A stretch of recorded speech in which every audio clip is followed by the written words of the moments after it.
Assalamualaikum warahmatullahi wabarakatuh. Khabar sahabat-sahabat. Okey, saya pagi ni bersiaran daripada rumah hutan. Rumah hutan Bonda Rosita dekat Batang Kali. Okey, alhamdulillah berpeluang bawa anak-anak kemari semalam dan kita bermalam satu malam je lah kat sini. Kenapa satu malam? Sebab okey, kos dia agak tinggi jugalah. Untuk satu malam kami bayar lebih kurang 700. Okey, tapi untuk semua family lah. Ada 5 anak dan isteri lah. Hanya seorang isteri yang dibawa kali ni. InsyaAllah akan datang kita bawa isteri yang lain pula, insyaAllah.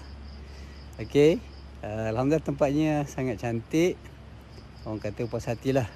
Di rumah dia pun agak mewah lah, dengan perabot-perabot yang mahal Jadi alhamdulillah. Jadi alhamdulillah semasa cuti ni memang sangat bagus lah kita ambil peluang untuk bawa anak-anak. Sebab mungkin kalau hari-hari lain kita ibu bapa ni mungkin sibuk dengan urusan anak-anak. Okey, dan juga urusan kerja lah khususnya. Okey, jadi bila cuti sekolah ni elok bagus bawa anak-anak berjalan. Okey, melihat kebesaran Allah Subhanahu Wa Taala. Alhamdulillah, bila kita berjalan ni sebenarnya sangat bagus, tapi jangan jalan kosong lah. Okey, jangan kita hanya berjalan makan angin, seronok-seronok, enjoy, tapi kita pastikan bila kita berjalan ada mesej, ada matlamat tertentu, ada objektif tertentu yang kita nak sampaikan. Okey, so sebelum turun, okey, pesan pada anak-anak, okey, supaya apa?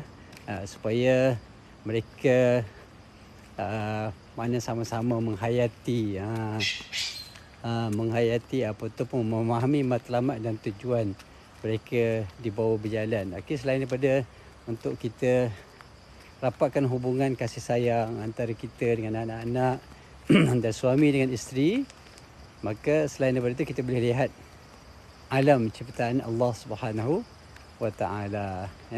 Maksudnya kita bawa anak-anak berjalan, kemudian kita bawa dia ke sungai semalam. Kita pergi ke sungai. Okey, kami duduk di rumah sungai Nama dia rumah sungai. Dia ada Bonda Rosita, dia ada banyaklah satu kawasan yang sangat luas lah. Dia ada rumah hutan. Dan kalau rumah hutan tu memang dalam hutan betul lah. Nak pergi pun kena naik pick up. Okey, kena naik pick up. Dia bawa naik kereta, kita turun kat bawah. Tapi kawasan ni sangat luas lah. Dia naik pick up, kemudian dia bawa naik dengan pick up tu kita pergi tempat kediaman. Okey, ada chalet kat atas tu. Kami pun belum sempat pergi kat atas tu sebab kami pilih rumah sungai. Sebab isteri dan anak-anak nak mandi sungai, so kita ambil rumah sungai. So dia ada kawasan lain, kawasan dia panggil healing apa tak tahu. Kalau dekat Batang Kali tu, dia ada, sahabat-sahabat nampak. So kat situlah. Okey. Jadi dia rumah hutan lain, rumah sungai lain. So kalau rumah sungai ni memang berhampiran dengan sungai sangatlah. Hanya lebih kurang 50 meter daripada rumah. Ada yang lebih dekat lagi daripada rumah, ada yang rumahnya tepi sungai betul-betul. Maksudnya kalau buka tingkap, buka pintu, boleh terjun terus ke sungai. Itu rumah sungai. Tapi kami ni agak jauh, lebih kurang 50 meter je lah. Jalan dalam 5 minit macam tu dah sampai. Okey. Jadi tempat yang sangat bagus untuk healing lah. Untuk menenangkan jiwa kita. Kadang-kadang bila bekerja, sibuk, berfikir, kadang-kadang stres kan. Banyak sangat berfikir. So bila kita datang tempat begini, kita lupakan sebentar. Jangan, tak payahlah bawa laptop, tak payah bawa kerja-kerja rumah, kerja-kerja apa nama ni, pejabat tu tinggal. Saya pun dah tinggal lah, bawa handphone sajalah. Okey, just in case ada benda-benda penting yang kita nak kita nak uruskan tapi laptop apa semua tinggal lah. Kalau boleh lah. Okey, selamat menyambut Hari Kemerdekaan sahabat kita. Jangan sedih-sedih selalu. Okey. Alright. Okey, ni kawasan dia. Kalau sahabat-sahabat tengok, dia sini ada tempat perkelahan. Ini saya ni di luar pagar lah. Di luar pagar rumah. Di luar pagar rumah sungai dia panggil. Dia ada rumah hutan. Memang hutan betul lah. Itu kira macam dia punya office utama dia lah. Dia punya HQ, dia punya pejabat utama dia. Pendaftaran apa berlaku kat sana. Di sana pun ada kafe. Tapi tempat yang kami menginap ni dia panggil rumah sungai.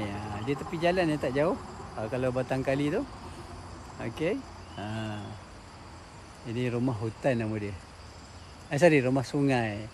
Sebab kalau sahabat-sahabat perhati, dia punya, kalau boleh dengar, sebelah hutan tu ada sungai.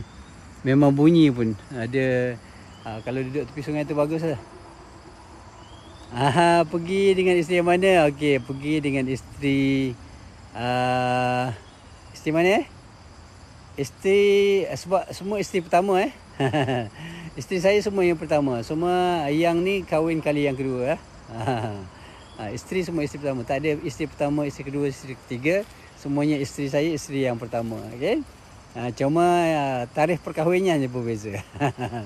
Okey, yang ni adalah isteri yang saya kahwin kali kedua. Tapi isteri pertama juga. Okey, so isteri kita letakkan isteri semua di level yang sama, iaitu semuanya isteri pertama. Okey, right.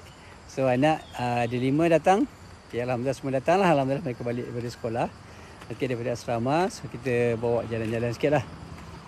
Okey. Ini pun Hari Kemerdekaan. Di sini pun ada bendera Malaysia. Merdeka!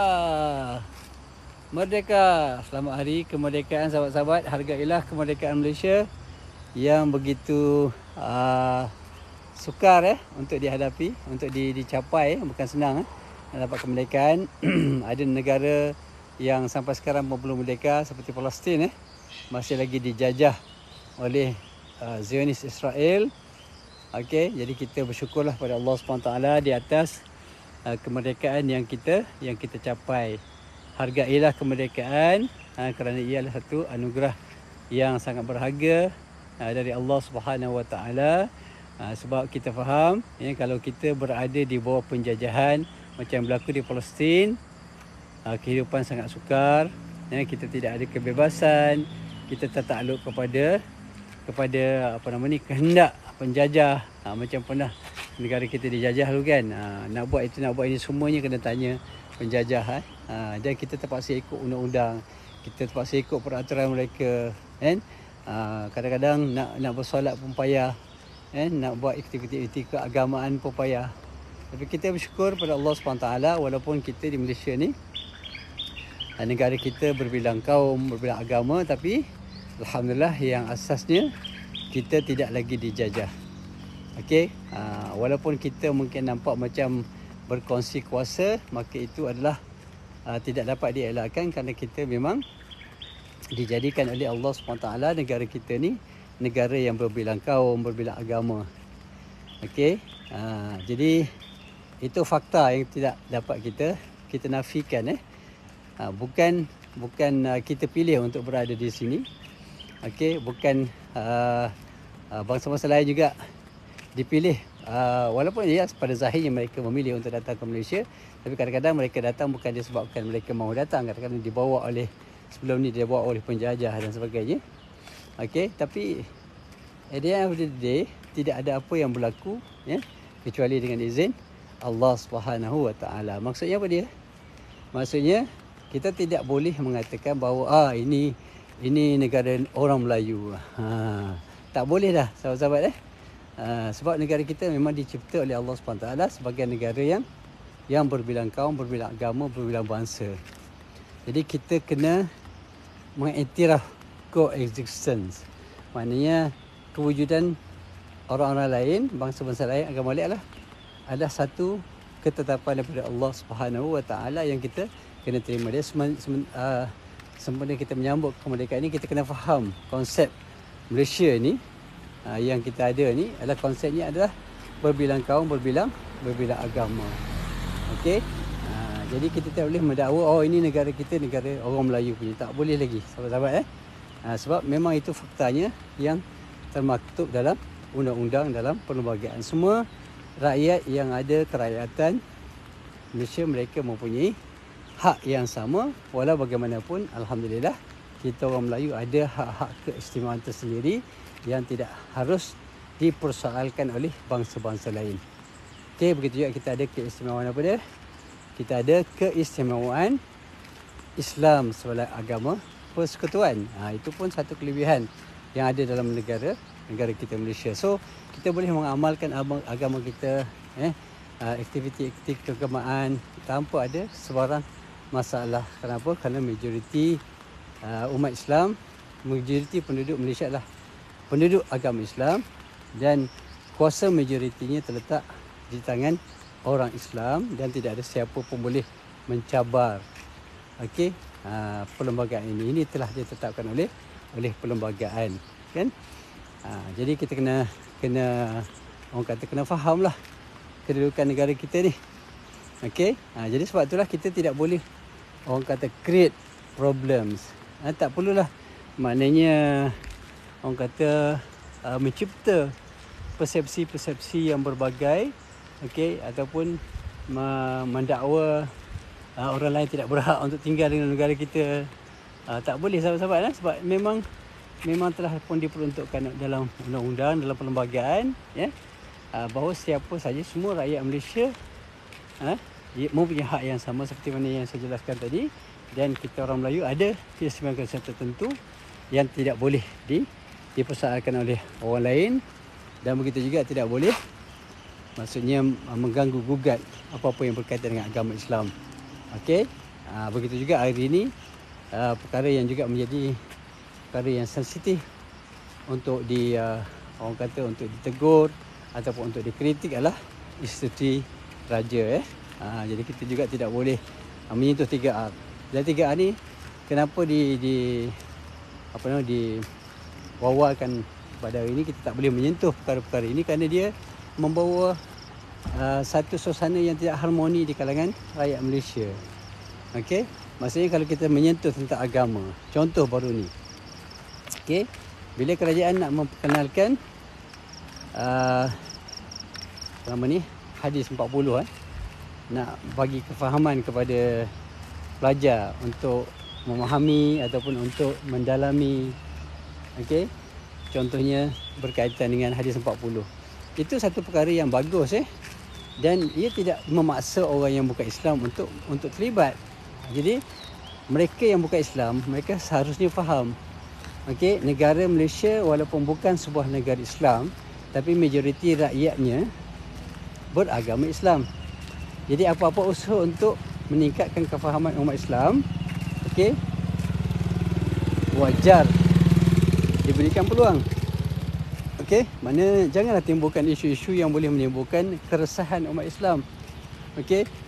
Jadi setiap orang ada hak dia. Malaysia adalah negara yang berbilang kaum. Kita faham itu. Malaysia adalah sebuah negara yang agama rasminya, agama persekutuannya adalah agama Islam. Jadi jangan timbulkan suasana begitu. Sepatutnya orang yang bukan Islam dia fahamlah. Ini dikhususkan untuk orang Islam, untuk pelajar-pelajar Islam, untuk guru-guru Islam. Jadi tak perlulah sibuk-sibuk nak ambil tahu, nak campurkan urusan nak campur tangan dalam urusan-urusan yang berkaitan dengan orang Islam. Jadi kalau ini dikritik, sedangkan benda ni khusus untuk orang Islam, awak yang bukan Islam tak payah campurlah. Kami pun tak campur urusan kamu sebagai orang yang bukan Islam, tapi kami hormat bahawa kamu juga orang yang bukan Islam punya hak yang sama untuk beribadah, untuk melakukan satu aktiviti keagamaan mengikut cara mereka, cara you all semua. Tapi janganlah timbulkan masalah. Contohnya, jadi kita sebagai Islam dan sebagai sebuah negara yang dipimpin oleh orang Islam majoritinya, maka pemimpin berkewajipan untuk berusaha sedaya upaya untuk memberikan kepada umat Islam ni, saya tekankan sekali lagi, adalah untuk orang Islam. Ini hak kami sebagai orang Islam untuk mempertahankan, untuk memberi kefahaman kepada masyarakat kami, anak-anak kami, anak-anak murid kami, supaya mereka faham tentang Islam, supaya mereka faham hakikat ajaran Islam itu, supaya mereka memahami dan menghayati dan hidup berdasarkan kepada peraturan-peraturan Islam. Jadi ini hak kami, jangan kacau lah. Okey. Okey. Baik, ada soalan-soalan dekat sini. Salam Prof, boleh cerita sikit pasal qazaf. Okey, baik. Qazaf ni adalah salah satu daripada hukum hudud lah. Okey, dalam undang-undang hudud dia ada 7 Ada 7 undang-undang hudud, ada 7. Yang pertama adalah hadduz zina. Dia kita kalau nak ingat dia, kita mudah kategorikan dia dalam beberapa kategori. Kategori pertama yang melibatkan maruah, yang melibatkan keluarga, yang boleh diletakkan di bawah hifzu an-nasab. Okey. Jadi yang pertamanya adalah yang melibatkan zina dan qazaf. Okey, itu yang paling mudah lah. Kemudian yang melibatkan harta, kita ada sariqah dan juga hirabah, curi dan juga rompak. Kemudian yang melibatkan apa lagi? Melibatkan harta. Tadi kita sebutlah hirabah dan juga sariqah. Hirabah merompak, sariqah adalah mencuri. Kemudian kita ada yang berkaitan dengan apa tadi? Dengan harta kita dah sebut. Kemudian dengan nyawa, berkaitan dengan nyawa, hifz nafs, tapi itu termasuk dalam qisas, tetapi juga termasuk dalam hudud, iaitu haddu hirabah. Hirabah ni ada melibatkan pembunuhan. Okey, baik. Kemudian dia ada berkaitan dengan hifzul wastan, menjaga negara, tidak termasuk dalam maqasid syariah. Okey, tetapi ia adalah satu perkara yang penting. So dia ada juga perkara jenayah yang berkaitan dengan kenegaraan, jenayah politik lah boleh kata. Ini termasuk dalam jenayah dia panggil al-bughah, pemberontakan. Baik, kita pergi kepada qazaf. Qazaf ni adalah satu bentuk tuduhan. Seseorang menuduh orang lain melakukan zina, tidak ada, tak kira lelaki atau perempuan, dan dia gagal membawa bukti. Okey, bukti macam mana? Contoh, si A menuduh si B, seorang lelaki menuduh lelaki lain melakukan zina, ataupun seorang lelaki menuduh seorang perempuan melakukan zina, ataupun perempuan menuduh perempuan melakukan zina, atau perempuan menuduh lelaki melakukan zina. Okey, siapa-siapa saja yang melakukan tuduhan, maka berkewajipan ke atasnya untuk membawa bukti. Apa bukti dia? Bukti dia kalau dalam kes zina, wajib membawa bukti yang sama ada. Okey, dua kaedah pembuktian. Yang pertamanya adalah dengan cara mendapatkan 4 orang saksi. Dan saksi ini mestilah saksi lelaki. Mesti saksi lelaki sahaja. Orang perempuan tak boleh jadi saksi. Jadi orang perempuan komplain, tak adil lah Islam ni. Kenapa tak bagi hak yang sama? Ini ada ni. Apa nama ni? Orang perempuan yang menuntut hak persamaan antara lelaki dan perempuan. Orang lelaki je ke boleh jadi saksi? Ya, orang lelaki je boleh jadi saksi dalam kes-kes yang melibatkan hudud dan qisas. Okey, apa hikmahnya? Kenapa tak nak bagi peluang yang sama kepada orang perempuan juga untuk jadi saksi? Ada hikmah dia. Okey, saya tanya satu soalan lah untuk kita sama-sama fikir. Kalau orang perempuan, contohlah orang perempuan tiba-tiba dia berjalan, katalah dia ada 4 orang perempuan. 4 orang perempuan, dia pergi trekking lah, dia buat trekking, okey, ataupun dia pergi jogging, ataupun trekking dalam satu kawasan berbukit-bukit. Macam kami dekat Nilai ada kawasan dia panggil desa, kami dekat Bukit Melati, dekat Bukit Melati. So mereka pun pergi Bukit Melati, katalah mereka masuk awal sikit, lepas subuh terus masuk, tak ada orang lagi. Pergi-pergi tiba-tiba lepas mereka jogging-jogging, dia penat tu, trekking, mereka rehat, tiba-tiba mereka nampak 4 orang ni nampak satu pasangan sedang melakukan zina. Contohnya lah kan. Okey, orang perempuan dengan sifat malu dia biasanya dia tidak boleh melihat sama macam orang lelaki. Contohnya, kalau nak pastikan, sebab dalam kes zina dia kena nampak betul pelakuan persuah itu, artinya kemaluan itu memang masuk betul dalam faraj perempuan, seperti pedang, seperti Nabi sebut, seperti pedang yang dia masukkan ke dalam sarunya. Jadi perempuan dengan sifat malunya, dia tidak boleh melihat sama seperti orang lelaki. Orang lelaki tidak terganggu di emosinya. Tapi orang perempuan dia akan mudah terganggu emosinya, dan mungkin dengan sebab terganggunya emosinya menyebabkan kesaksian dia tu tidak dapat disahkan. Jadi ada kemungkinan kerana emosinya menyebabkan dia memberi keterangan yang salah, dan akhirnya mungkin menyebabkan orang yang dituduh itu sebenarnya walaupun nampak gayanya macam mereka melakukan perzinahan, tapi oleh kerana kesaksian yang diberikan oleh wanita itu mungkin kerana emosinya, kerana dia tak dapat menahan rasa malunya, kemudian ada bagai-bagai lagi perkara-perkara yang berlaku, maka dia mungkin memberikan kesaksian yang salah dan menyebabkan orang itu dikenakan hukuman. Sama ada kalau yang belum kahwin mungkin dikenakan hukuman rotan 100 kali, ataupun kalau yang dah kahwin akan dikenakan rejang sampai mati. Jadi untuk mengelakkan daripada berlakunya ketidakadilan terhadap mereka yang dituduh, maka wanita tidak dibenarkan untuk memberikan kesaksian dalam kes-kes yang melibatkan jenayah hudud dan kisah. Kerana jenayah hudud dan kisah ni adalah jenayah yang serius, yang sangat serius. Sebab tu diberikan hak untuk memberi kesaksian ini cuma lelaki sahaja. Okey, sama juga contohnya kalau perempuan jadi saksi dalam kes bunuh. Dalam kes bunuh perlu 2 orang saksi sahaja. Okey. Jadi orang lelaki mungkin dia boleh tengok, kalau mungkinlah jarak dia yang dikira selamat, dia boleh tengok orang tu tikam orang sampai orang tu mati. Okey, contohnya dia mungkin akan boleh stay tinggal kat situ, dia tengok. Sebab apa? Dia dah mungkin akan jadi saksi di atas kes tersebut. Tapi kalau orang perempuan nampak orang angkat pisau nak tikam, dia pada lari, dah bertempik, dah siap, contohnya lah. So dia tidak boleh memberikan kesaksian dengan cara yang lebih tepat. Jadi ini boleh menjadikan kesaksian itu tidak boleh diguna pakai untuk mensabitkan satu kesalahan. Sebab itulah perempuan tak boleh jadi saksi. Baik, balik kepada kes kita tadi yang berkaitan dengan qazaf. Jadi artinya kalau orang menuduh seorang lain melakukan qazaf, dia wajib membawa 4 orang saksi. 4 orang saksi ni bukan sebarang saksi. Mesti 4 orang saksi. Pertama hendaklah lelaki. Yang keduanya di antara kriteria dia mestilah adil.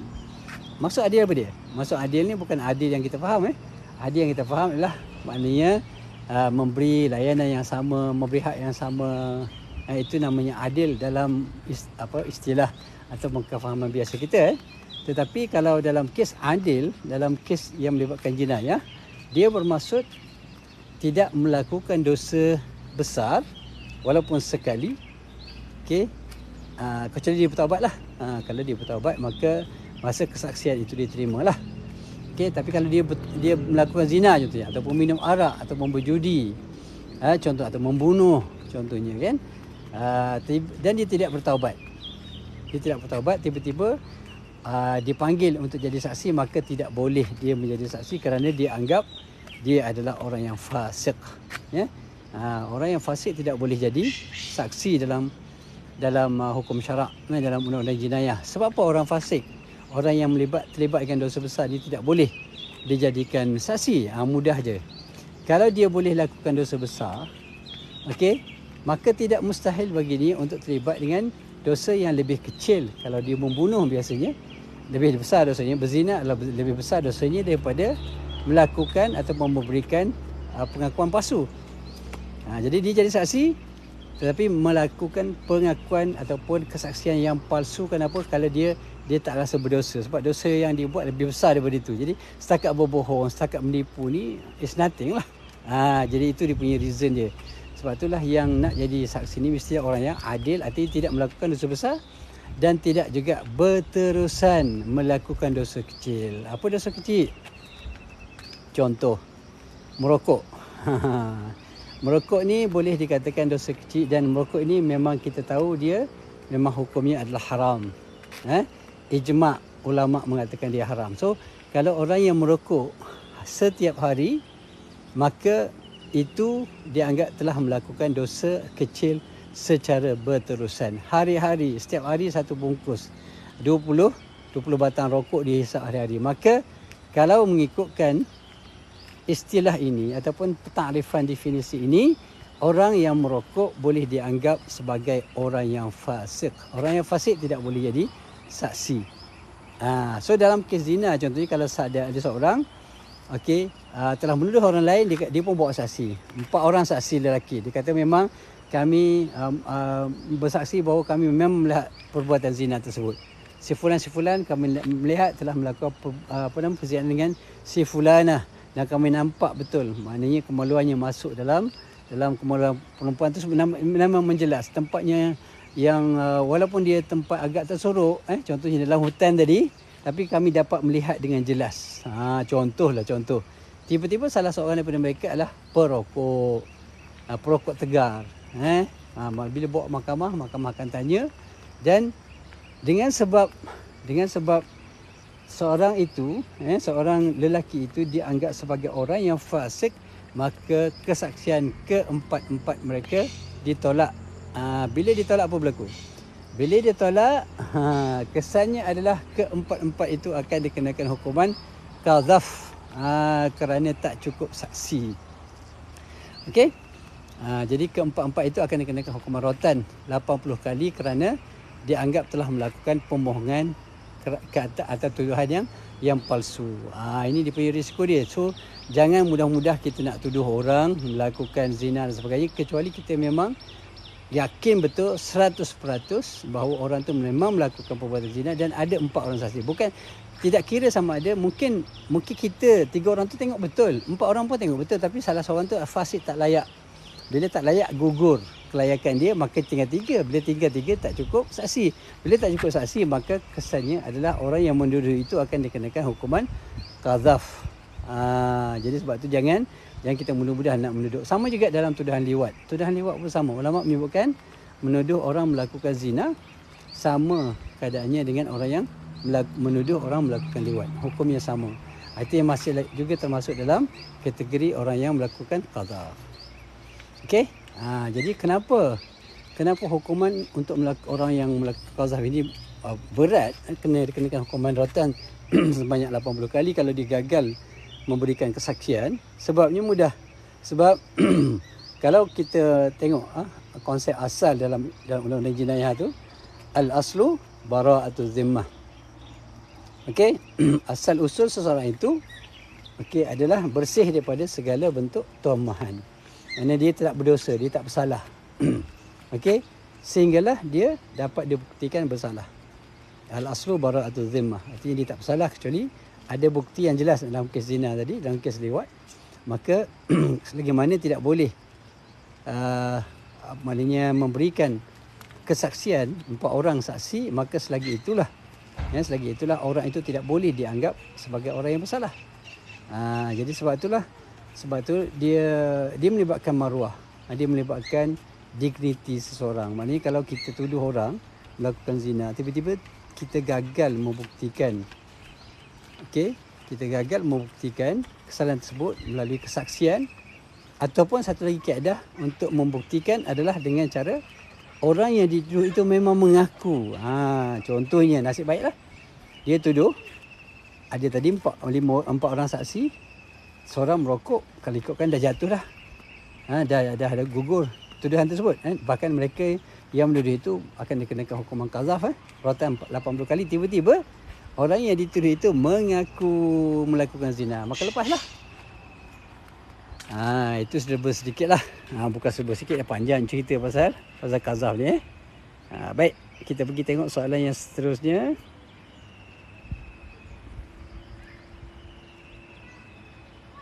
Okey, tengok ada soalan. Kalau ada soalan, kita cuba jawab.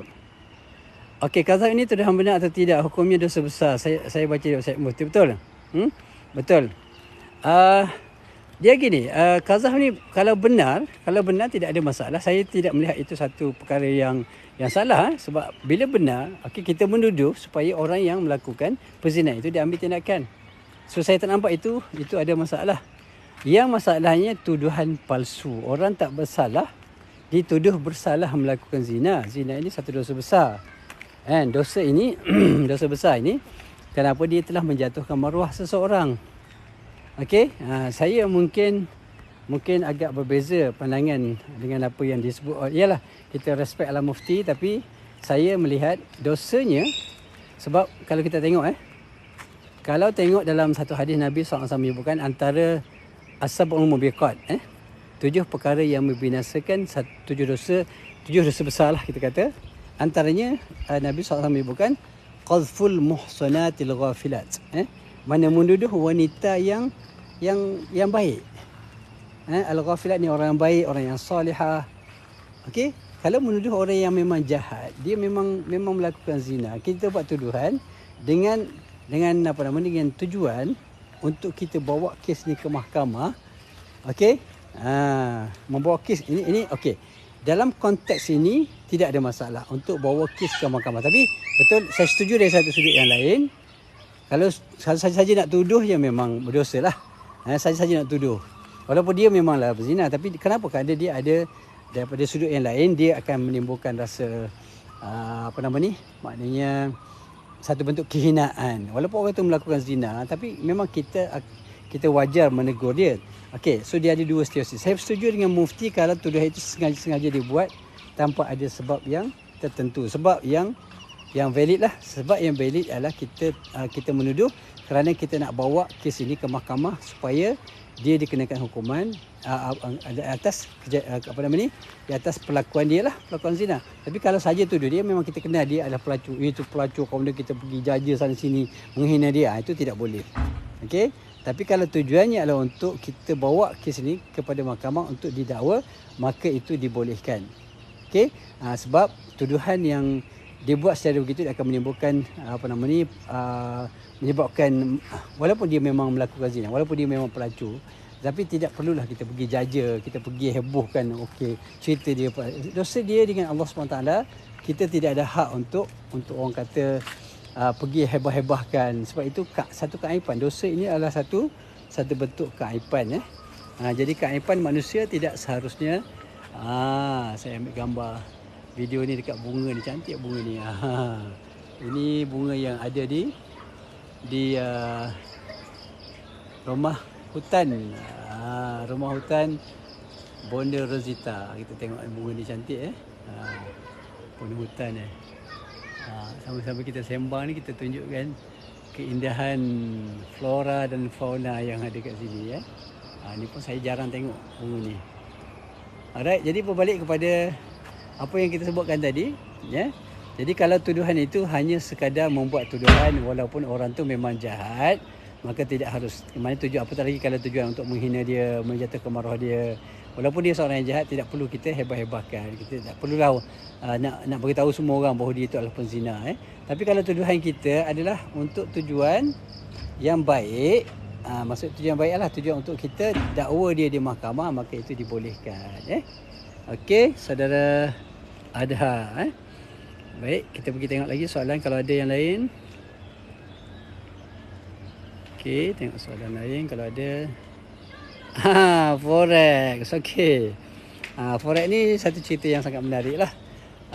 Sebab saya mula bergiat lebih kurang 2 tahun lepas lah, 2 tahun, 3 tahun yang lepas dengan TikTok ni sebenarnya disebabkan oleh forex trading online.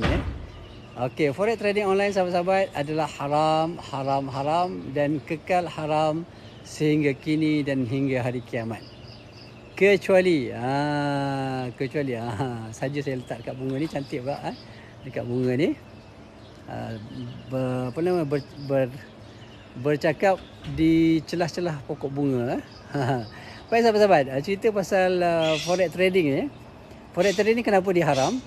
Okey, kenapa ulama-ulama seluruh dunia mengatakan ataupun berpandangan bahawa forex trading ini haram adalah kerana asasnya adalah kerana sebab yang utama. Ya, dia banyak sebab-sebab yang lain yang diberikan oleh para ulama, tapi sebab yang paling utama antaranya adalah kerana tidak adanya taqabud. Okey, tidak ada taqabud. Apa itu taqabud? Taqabud ialah penerimaan. Bila kita bercerita tentang pembelian, bila kita ada bercerita tentang jual beli, maka barang yang kita beli wajib kita boleh dapat. Dia boleh dapat ni ataupun dipanggil taqabud. Dia ada 2 jenis taqabud. Taqabud yang pertama adalah penerimaan secara hakiki. Okey, penerimaan secara hakiki contoh berkaitan dengan forex trading ni. Forex ni dia ada dua jenis Ada forex trading yang memang melibatkan penyerahan wang yang sebenar ataupun currency yang sebenar. Sebagai contoh, kita nak pergi haji ataupun kita nak pergi umrah. Okey, lepas tu kita pergi dekat mana? Kita pergi dekat money changer. Dekat airport ada money changer. Okey, so bila pergi dekat money changer, kita nak beli, let's say kita perlukan lebih kurang, orang katalah kita nak $1,000 lah. Kita nak $1,000. Kita nak pakai duit dolar Kita tak nak pakai duit rial. Contohlah So kita pun kata okey, saya nak beli duit dolar sebanyak $1,000. Okey. So kita pun tanya dengan tokey dia tu berapa dia punya jumlah dia, rate dia. So dia kata jumlah rate dia adalah 4.6. Hari ni 4.6, so berapa ribu kena bayar untuk $1,000? Dia kata 4,600. Baik. Kita pun okey ni 4,600 duit saya. Duit RM. Okey. Bila dah bagi duit, dia pun bagi duit $1,000 kat kita. Boleh tak? Boleh, tidak ada isu. Sebab ada taqabud. Penerimaan itu berlaku maknanya secara hakiki.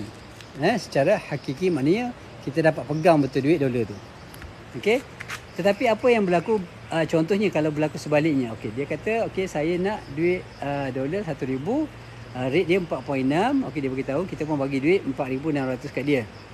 Bila bagi duit 4,600 kat dia, dia kata gini, "Encik, alamak tak cukup lah. Duit dolar ada 900 je. Boleh encik datang tak lepas 1 jam?" Dan kita kata, kita pun dah kenal, biasa deal dengan dia. So kita kata, okey tak apalah, saya datang kepada dia. Tapi duit dah bagi, 4,600 dah bagi. Dan dia tak bagi habis. Dia bagi 900, ada $100 lagi. Tak boleh sahabat-sahabat. Tidak boleh. Sebab dalam barang-barang ribawi, mesti penyerahannya halan. Maknanya masa tu juga hendaklah diserahkan pertukaran itu berlaku. Maka kalau dikata tangguh, tak boleh tangguh. Barang-barang ribawi tidak boleh ditangguhkan. Jual emas contohnya. Okey, kita bagi duit dekat kedai emas, nak beli emas, katalah 1 gram harga dia 300 katakan. Okey, kita bagi duit, kalau dia kata emas tak sampai lagi. Okey, boleh datang balik tak lepas 1 jam? 1 jam lagi akan sampai emas. Tak boleh tuan-tuan, sahabat-sahabat sama juga dengan cryptocurrency juga tidak boleh ada penangguhan. Okey. Itu dalam kes yang melibatkan jual beli currency ataupun mata wang, dia mesti ada mesti ada, itu secara hakiki, penerimaan secara hakiki. Baik. Apa yang berlaku dalam forex trading online, dia tidak ada hakiki. Dia tidak ada penerimaan langsung. Contoh, kita masuk, kita deposit, katalah kita nak deposit, kita nak trade katalah $1,000. So kita akan depositkan 4,600. So bila kita depositkan 4,600, maka dia akan convert dalam wallet kita sebanyak $1,000. Daripada $1,000 tu kita boleh trade lah. Biasanya ada syarikat, ada broker boleh bagi sampai 1,000 kali ganda. Contohnya lah. So kalau kita ada $1,000, kita boleh sampai 100, setakat yang saya ingat 100 kali ganda contohnya. So daripada 1,000 dia boleh trade sehingga $100,000. Walaupun dia ada 1,000 saja, tapi boleh trade sehingga $100,000. Baik, dia pun trade lah dengan leverage yang dia ambil tu. Okey, dia pun trade katalah dia trade, dia beli USD katalah versus GBP contohnya. Sebab dia kata USD ni akan naik harga dia, so dia beli USD. Ataupun GBP akan naik, dia guna USD, dia beli GBP sebab dia jangkakan GBP akan naik, dia buy So bila buy, okey, adalah katalah dia beli 1,000. Okey, katalah dia beli 1,000 saja. So nilai GBP tadi, okey, nilai $1,000. So bila beli, memang ada dalam platform bahawa kita dah beli GBP $1,000 contohnya, nilai $1,000 Baik, persoalan sekarang, di mana duit tu? Di mana duit yang kita beli? Di mana GBP yang kita beli? Oh, jawapannya ada dekat platform. Boleh tak kita keluarkan duit GBP? Jawapannya tak boleh. Boleh tak kita transfer duit GBP tu kepada orang lain? Jawapannya tak boleh juga. So bila tak boleh, maka tidak ada takabut. Tidak ada penerimaan yang sebenar. Hakiki memang dah tak ada lah sebab dia melalui internet. Jadi kalau tidak ada hakiki, maknanya ada satu kaedah lagi, penerimaan takabut boleh secara hukmi. Secara hukmi maksudnya macam mana? Contoh secara hukmi, kita telefon money changer. Okey, encik ada duit tak? Dolar. Saya nak beli $1,000. Okey, ada? Dia cakap kan. Berapa rate dia? Rate dia 4.6. Okey, so encik kena bank in 4,006 dalam akaun kami. Okey, kita pun kenal dia, so kita pun bank in. Bila bank in, dia kata okey, saya bagi akaun USD. Saya ada akaun USD, encik boleh transfer tak akaun ke akaun USD saya? Okey, dia kata boleh. Dia pun zap kita bagi 4,600 masuk. Okey, confirm duit diterima. Okey, dia pun terus back in kan, dia perlu transfer $1,000 ke dalam akaun kita. Sebab sekarang ni kita ada akaun yang dalam foreign punya currency. Kita boleh buka akaun contoh dekat Maybank untuk current untuk akaun foreign account. Contohnya dia pun masuk USD $1,000. So kita nampak ada masuk. Okey, dia itu tidak bermaksud fizikal. Penerimaan fizikal tidak berlaku.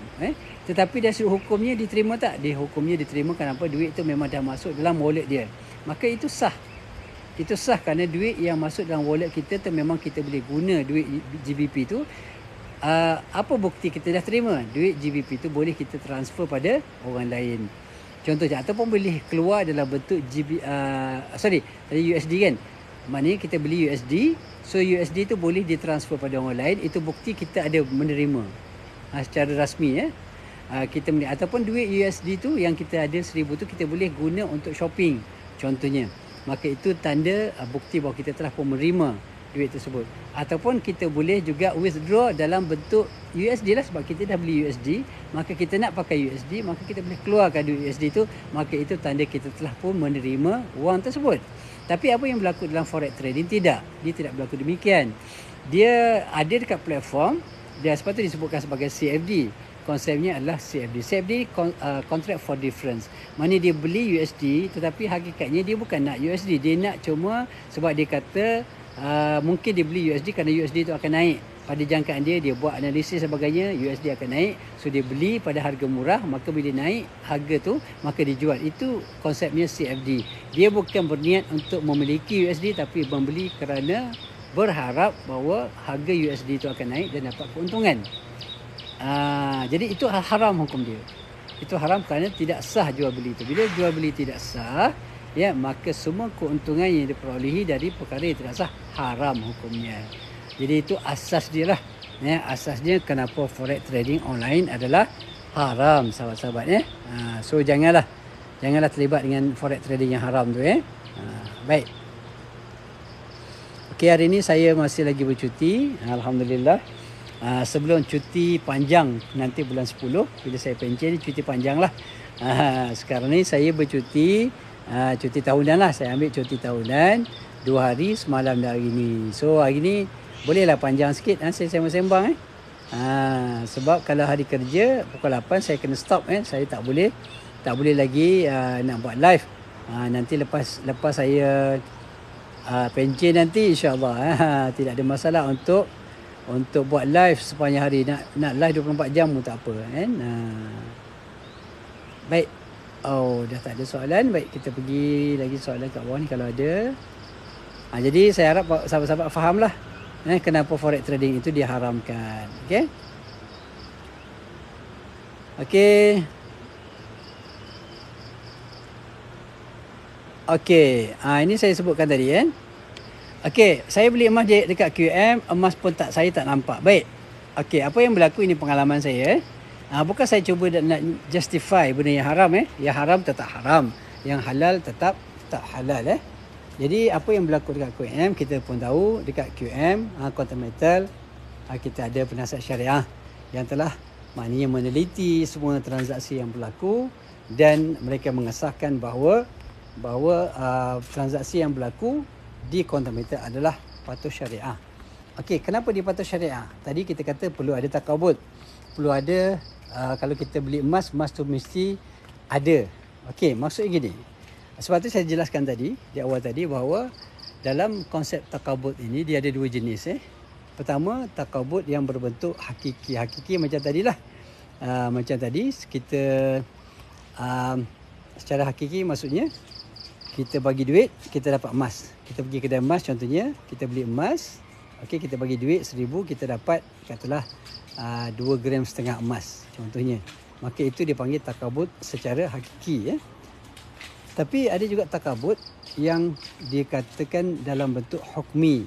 Okey, dalam bentuk hukmi. Hukmi itu maksudnya apa? Dia sudut hukumnya dia dianggap telah pun menerima. Dia tidak menerima secara hakiki, dia tidak pegang dekat tangan, tapi dari sudut hukumnya kita telah menerima secara hukumnya, dia dianggap telah pun menerima. Contoh, kita beli top up. Kita beli top up, ada orang pegang top up, tak ada orang pegang top up.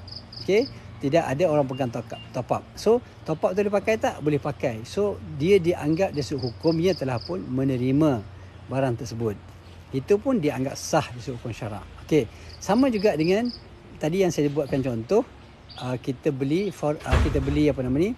Currency, kita beli duit USD tadi secara online, kemudian dimasukkan ke dalam akaun kita, dalam akaun USD kita, dalam foreign account punya akaun kita tak pegang duit tu, tapi dianggap dari sudut hukumnya telah pun menerima kerana duit tu memang wujud dalam kita punya akaun dan boleh ditransfer, boleh diguna pakai duit tu.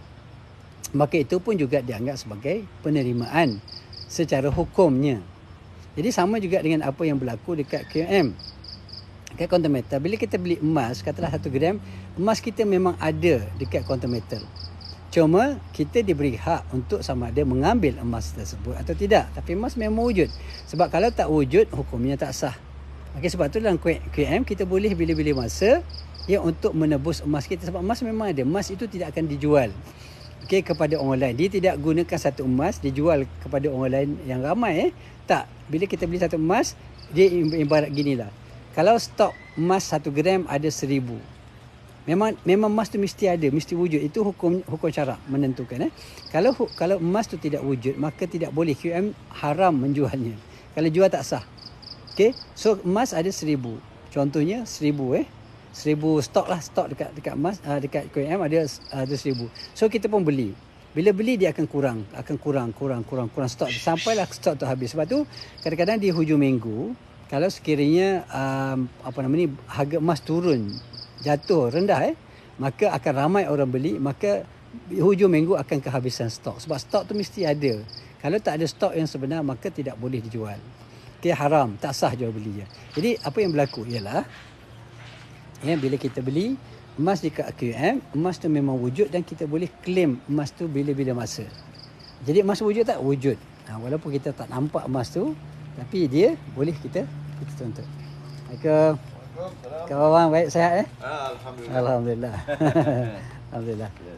Okey, baik. Jadi emas walaupun dia tak nampak depan mata kita, tapi kita tahu berat dia 1 gram. Emasnya adalah emas 999. Okey. Dan kita tahu emas wujud. Dan kita boleh claim emas tu bila-bila masa sahaja. Jadi tidak ada isu. Artinya kita boleh menerima. Dalam Islam ada konsep takabut secara hukmi, secara hukumnya. Walaupun dia tidak secara fizikal, tapi secara hukumnya dia dibolehkan juga. Boleh sahabat? Jadi kena fahamlah konsep takabut tu. Konsep penerimaan itu dia ada dua. Pertamanya secara hakiki, yang keduanya secara hukmi.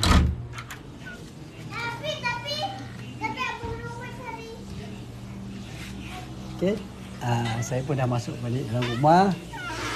Dia orang dah breakfast. Jadi itu sajalah sahabat-sahabat yang kita dapat sembang-sembang pagi ni. Nanti insya-Allah ada masa kita sembang lagi. Ini suasana bilik lah. Biliknya memang agak mewah lah. Alhamdulillah. Okey. Perabot-perabotnya mahal. Lampu-lampu pun juga mahal. Okey. Dah inilah bilik yang kita sewa. Bayarannya 700 Ya, 700 750 satu malam tapi kita tinggal 7 orang dalam ni. Okeylah, berbalalah. Tempat yang sangat cantik. Okey sahabat-sahabat, itu saja pertemuan kita untuk pagi ni, insya-Allah. Jadi kalau ada apa-apa, masya-Allah. Ni breakfast saya hari ni. Alhamdulillah. Telah bersedia, alhamdulillah. Terima kasih Adinda yang telah menyiapkan breakfast. Ahmad, Ahmad, anak yang ke-16. Ni Ubaid, anak yang ke-15. Okey, jadi sahabat-sahabat, itu saja. Kita berjumpa lagi di masa-masa akan datang, insya-Allah. Terima kasih banyak kerana mengikuti kita punya live pagi ni, insya-Allah. Jadi sahabat-sahabat yang nak datang sini memang highly recommended datang dekat rumah hutan atau rumah sungai. Kami pilih rumah sungai kerana memang anak-anak suka pergi sungai. Dan ada yang pilih rumah hutan, memang suka hutan, memang duduk hutan betul. Okey, lepas maghrib dah tak benar akan keluar. Kerana tempat tu agak bahayalah kot dengan ada binatang-binatang buas mungkin, wallahualam. Okey. Okey, jadi sahabat-sahabat, terima kasih banyak. Kita jumpa lagi di masa-masa akan datang, insya-Allah. Assalamualaikum warahmatullahi wabarakatuh.